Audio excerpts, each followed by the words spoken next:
বাংলার হৃদয়ে লুকিয়ে থাকা সবুজের রাজধানী শ্রীমঙ্গল। শ্রীমঙ্গলে আসলে মনে হয় পাহাড়গুলো চায়ের পাতায় ঢাকা এক স্বপ্ন রাজ্য। দিগন্ত জোড়া বাগান, সরু আঁকাবাঁকা পথ, ঝিরিঝিরি বৃষ্টির মাঝে সূর্যের আলো, প্রকৃতির নিজ হাতে আঁকা এক শিল্পকর্ম। দুই চোখে দেখা এই শ্রীমঙ্গল শুধু সুন্দর না, এটা এক শান্তির অনুভূতি, এক নিঃশব্দ ভালোবাসা, যেখানে বাতাসে মিশে থাকে চায়ের সুবাস আর দূর থেকে ভেসে আসে পাখির গান। এটাই শ্রীমঙ্গল, বাংলাদেশের সবুজ প্রাণ, যেখানে প্রতিটি দৃশ্য বলে চল একটু থেমে যাই, প্রকৃতিকে দেখি। চলুন তাহলে শুরু করা যাক অল্প খরচে শ্রীমঙ্গল ভ্রমণের প্রথম এপিসোড। আমাদের এই এপিসোডে থাকবে চাঁদের গাড়ি ভাড়া সহ দুপুরের লাঞ্চ থেকে শুরু করে সব সুন্দর স্পটগুলো ঘুরে দেখাবো। আমাদের আজকের যাত্রা শুরু হয়েছিল ব্রাহ্মণবাড়িয়া জেলার আখাউড়া উপজেলার আজিমপুর রেল স্টেশন থেকে।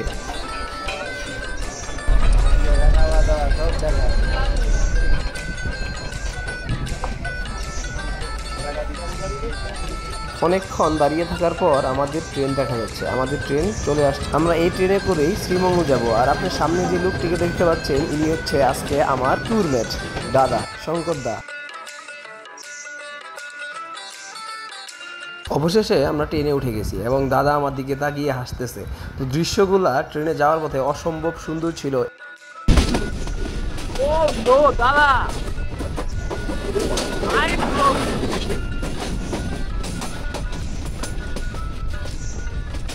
ট্রেনে করে যাচ্ছিলাম আর বাহিরের দিকে এই দৃশ্যগুলো দেখতেছিলাম, মনে হচ্ছে কোনো সবুজের দুনিয়ায় হারিয়ে যাচ্ছি।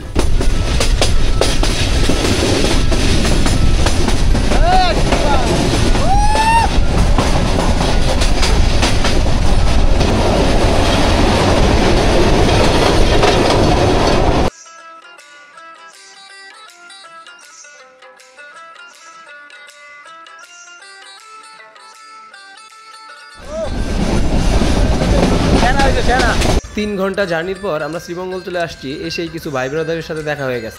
আমরা এখন কোথায় আছি? চলো। Welcome to Sreemangal. Welcome to Sreemangal. ভাই আমি অনেক খুশি ভাই, যাতে ভিডিও করতেছেন। So thank you so much big brother. উফ, এত শান্তি কোথায় রাখি ভাই, আমি বুঝি না কিছু। এত হ্যাপিনেস। ও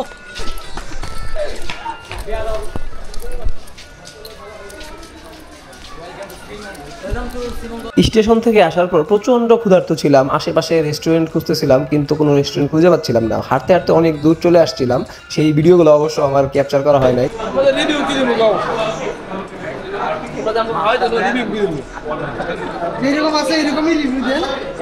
কারণ হচ্ছে প্রচন্ড ক্ষুধা ছিল পেটে।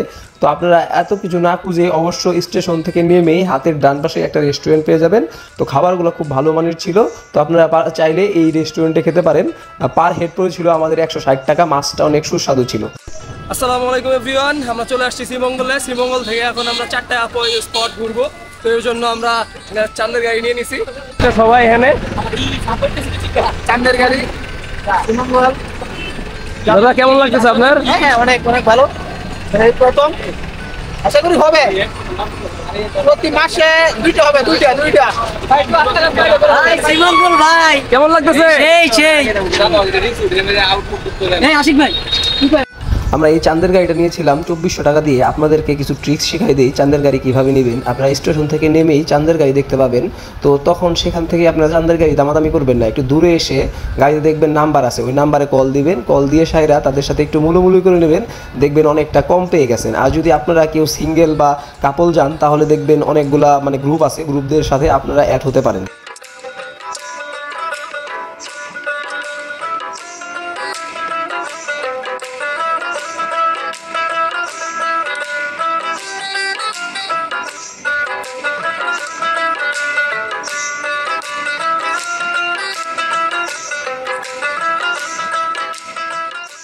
Que view! Oh my God! Que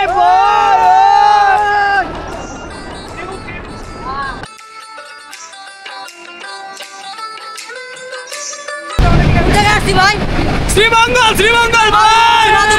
Madhabpur lake. চলো চলো, লাউয়াছড়া জাতীয় উদ্যান।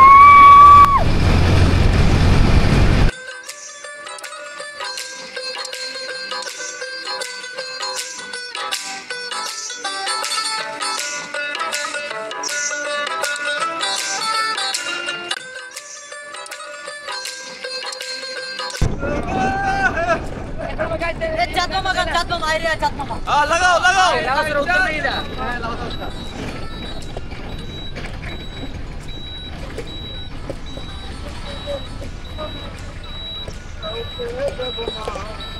আসসালামু আলাইকুম এভরিওয়ান। আমাদের ফার্স্ট পয়েন্ট হচ্ছে আজকে লাউয়াছড়া জাতীয় উদ্যান। আমরা আস্তে আস্তে ধীরে ধীরে চলে যাব লাউয়াছড়া জাতীয় উদ্যানের দিকে। কই ভয়েস কাম অন।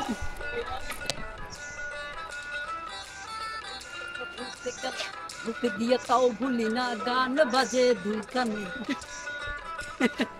মন আমার পাগলা রকে আগুন জ্বলে তাও উড়ে না ব্যথা লাগে ভেলকি মারে তোমার প্রেমের এদিকে এদিকে এদিকে খাবি কিছু? খাবি কামড় দিবি? দে কামড় দে। আয় আয় আয় নো ও নো এখানে ঘুমা দো আয়। এটা হচ্ছে লাউয়াছড়া জাতীয় উদ্যান। আমাদের টিকিট দিতে হবে। টিকিট কত? কত?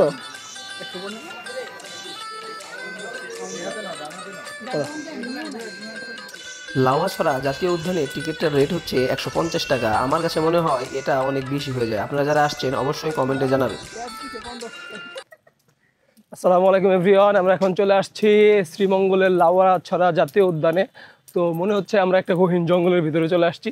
তো আমরা জঙ্গলের ভিতরে হেঁটে হেঁটে যাচ্ছি সামনে কি কি আছে সেটা এক্সপ্লোর করার জন্য। আমার সাথে আছে আমার ট্যুরমেট দাদা। দাদা সে হাই। আমাদের আমরা এখন ঘুরে ঘুরে সম্পূর্ণ লাউয়াছড়া জাতীয় উদ্যানটা এক্সপ্লোর করব। বাংলাদেশের উত্তর পূর্বের এক অপূর্ব প্রাকৃতিক সৌন্দর্যের স্থান লাউয়াছড়া জাতীয় উদ্যান। মৌলভীবাজার জেলার শ্রীমঙ্গলে অবস্থিত এই বনটি 1996 সালে জাতীয় উদ্যান হিসেবে ঘোষণা করা হয়। প্রায় 1250 হেক্টর জায়গা জুড়ে গড়ে উঠেছে এই চিরসবুজ বনের রাজ্য। এখানে পাওয়া যায় বিরল প্রজাতির সব উদ্ভিদ, কিরে আয় আয় আয়। পাখি, বানর, ভাল্লুক আর অসংখ্য বন্যপ্রাণী। এ যেন প্রকৃতির এক জীবন্ত জাদুঘর। এই বনেই 2006 সালে হলিউডের চলচ্চিত্র around the world in 80 days এর কিছু দৃশ্য ধারণ করা হয়, যা বাংলাদেশের প্রকৃতিকে বিশ্বমঞ্চে তুলে ধরে। লাউয়াছড়ার প্রতিটি পথে, প্রতিটি গাছের ফাঁকে ফাঁকে লুকিয়ে আছে প্রকৃতির সুর, শান্তি। একবার ঘুরে গেলে মন ফিরে আসতে চায় না এই সবুজ স্বর্গ থেকে। এই ছিল আমাদের ফার্স্ট এপিসোড। পরবর্তী এপিসোড দেখার জন্য আমন্ত্রণ রইল। ধন্যবাদ। দেখা হবে আবারও। আল্লাহ হাফেজ।